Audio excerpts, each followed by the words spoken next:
Students, ये हमारा next lecture जो है that is on the control statements. तो लास्ट टाइम हम लोगों ने थोड़ा सा डिस्कस किया था कि कंट्रोल स्टेटमेंट्स क्या होती हैं, कि जब हमारे पास डिसीज़न मेकिंग की बात आती है तो उस समय हम कंट्रोल स्टेटमेंट को यूज़ करते हैं। तो सबसे पहली जो कंट्रोल स्टेटमेंट हमारे पास आती है वो है इफ़। इसका सिंटैक्स बड़ा सिंपल है आपके सामने, इफ़ ब्रैकेट में कंडीशन आगे स्टेटमेंट।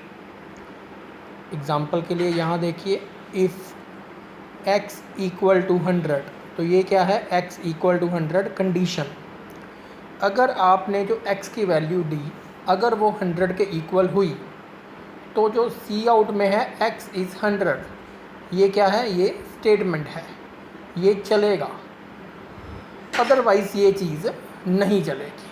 तो इन शॉर्ट मैं क्या कह सकता हूँ, इफ़ क्या है, एक कंडीशनल स्टेटमेंट है जिसमें ट्रू के लिए जो रिज़ल्ट होता है लेकिन फॉल्स के लिए हमारे पास रिज़ल्ट नहीं होता। हम ये कहते हैं कि अगर स्टेटमेंट ट्रू होगी तो ये काम होगा, और अगर स्टेटमेंट ट्रू ना हुई तो फिर स्टेटमेंट ब्लॉक के अंदर कुछ भी नहीं होगा।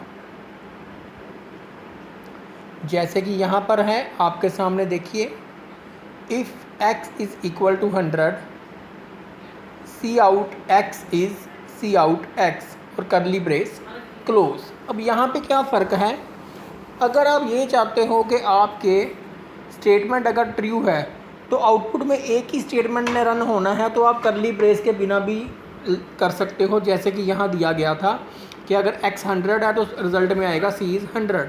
लेकिन यहाँ पर क्या है कि अगर x 100 है तो हम चाहते हैं दो स्टेटमेंट चले, एक में लिखा जाए x इज़ और एक में सी आउट x मीन x की वैल्यू प्रिंट हो।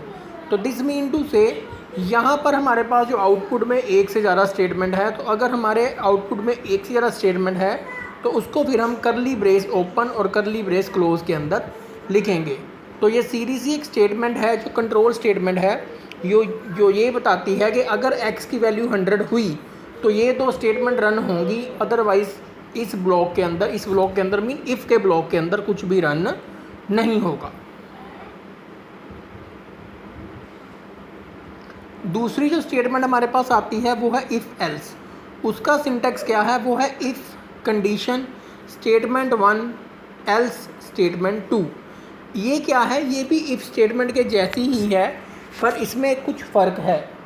इसमें हमारे पास अब ट्रू और फॉल्स दोनों के लिए रिज़ल्ट है। मीन टू से अगर इफ़ कंडीशन ट्रू है तो इफ़ कंडीशन के बाद जो स्टेटमेंट है डेट इज स्टेटमेंट 1 वो आपका रिज़ल्ट होगी सॉरी।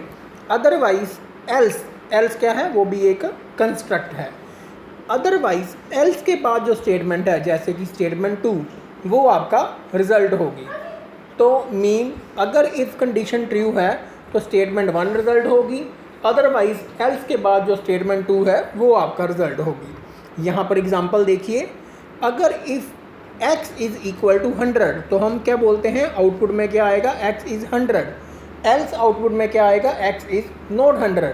तो दोनों में से एक ही स्टेटमेंट रन होगी, पर वो कौन सी होगी, क्या ये लिखा आएगा x इज़ इक्वल टू 100 या ये लिखा आएगा x is not equal to 100। ये डिपेंड करता है इफ़ कंडीशन पे, कि अगर आपने x की वैल्यू जो इनपुट की वो 100 है तो रिज़ल्ट आएगा इफ़ के बाद वाली स्टेटमेंट का, और अगर आपने x की वैल्यू 100 की जगह कुछ 1 2 200 कुछ भी की पर आपने 100 इनपुट नहीं किया तो x 100 नहीं है, तो स्टेटमेंट क्या है, ये फॉल्स है। उस केस में जो एल्स के बाद है वो क्या होगा, वो आपका रिज़ल्ट होगा। इसका अभी एक प्रोग्राम हम बना के देखते हैं।